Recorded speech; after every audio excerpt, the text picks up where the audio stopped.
नमस्कार मैत्रिणींनो, कसे आहात? मजेत ना? श्री स्वामी समर्थ. आज होती गुरुपौर्णिमा आणि तुम्हाला माझ्याकडनं, माझ्या परिवाराकडनं गुरुपौर्णिमेच्या खूप सगळ्या शुभेच्छा. आज सकाळची सुरुवात या निसर्गमय वातावरणामध्ये झाली. किती छान वाटतंय ना, जणू निसर्गाने शालूच घातलेला आहे. मुले झोपलेली असताना जेवढी कामे करता येईल पटकन, तेवढी करून घेते. So stay tune. पटकन सर्वात पहिली उठली. नंतर गरम पाणी आणि चहा घेतला. त्यानंतर कपडे सुकवलेले होते आणि त्यांच्या घड्याही करून ठेवायच्या होत्या, त्याही करून घेतल्या.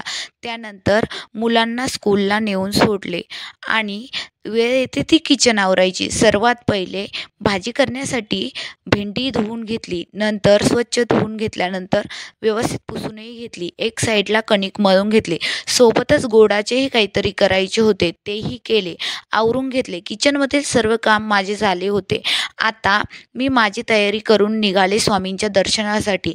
आज महाआरती होती, कारण आज होती गुरुपौर्णिमा. स्वामींच्या दरबारात एंट्री करतानाच एवढे प्रसन्न वाटते ना, की मी तुम्हाला सांगू शकत नाही, कारण ते अनुभवावे लागते.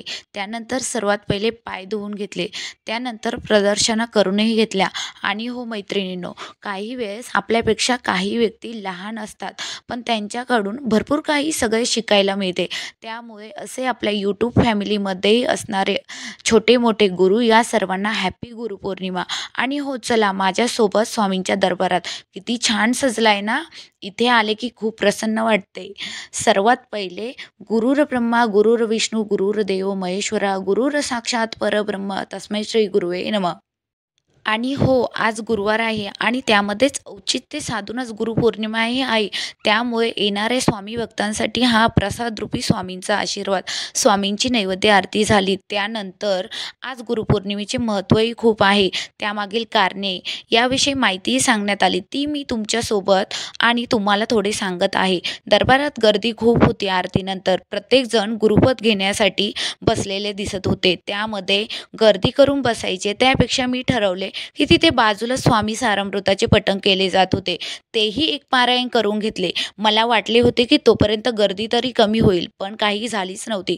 त्यामुळे मी विचार केला की मुलांना जेव्हा स्कूलमधून घेऊन येईन दरबारात दर्शनासाठी, तेव्हाच त्यांच्यासोबत गुरुपद घेईल. जेव्हा मी मुलांना घेऊन आले होते तेव्हाही खूप गर्दी होती, पण असू देत. आजचा दिवस खूप मौल्यवान आहे, त्यामुळे येतातच. श्री स्वामी समर्थ. आणि हो, मी तुम्हाला काही मौल्यवान गोष्टी सांगत आहे.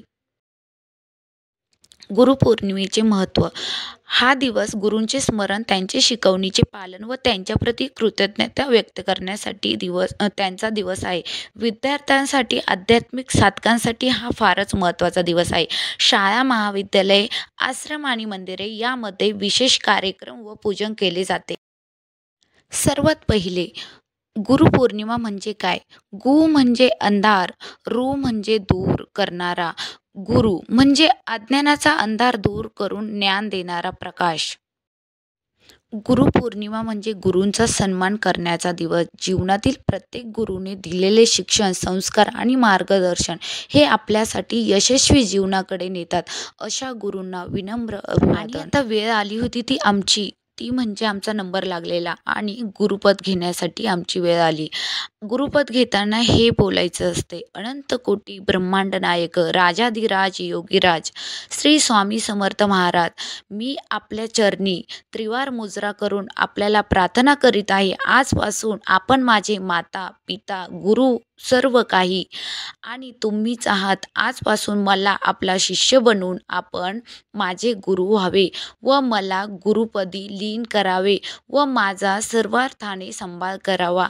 आपण माझे गुरु, सद्गुरू, परमगुरू, परात्पर गुरु, गुरुतत्व सर्व काही आपणच आहात. म्हणून आपण माझा शारीरिक, मानसिक, प्रापंचिक, आर्थिक, दैविक, अधिदैविक, भौतिक आणि अधिभौतिक, धार्मिक, आध्यात्मिक, परमार्थिक सर्वतोपरी सांभाळ करावा व योग्य शिष्य परंपरेचे मला ज्ञान देऊन माझ्यावर अनुग्रह करावा, अशी मी विनम्रपणे पुन्हा त्रिवार मुजरा करून आपले चरणी प्रार्थना करीत आहोत.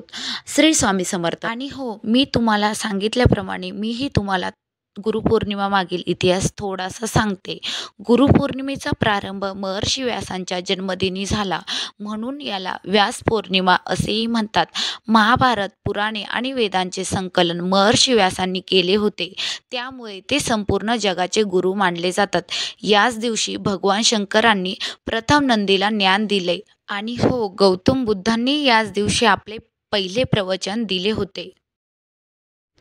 आणि संध्याकाळची आरतीही झाली. आता ओढ लागली होती ती घरी जाण्याची. आणि तुम्हाला माझे व्हिडिओज आवडत असतील तर व्हिडिओला लाईक करा, जास्तीत जास्त शेअर करा आणि सोबतच मुवमेंट्स विथ माया या चॅनेलला सबस्क्राईब करा. Okay, bye bye.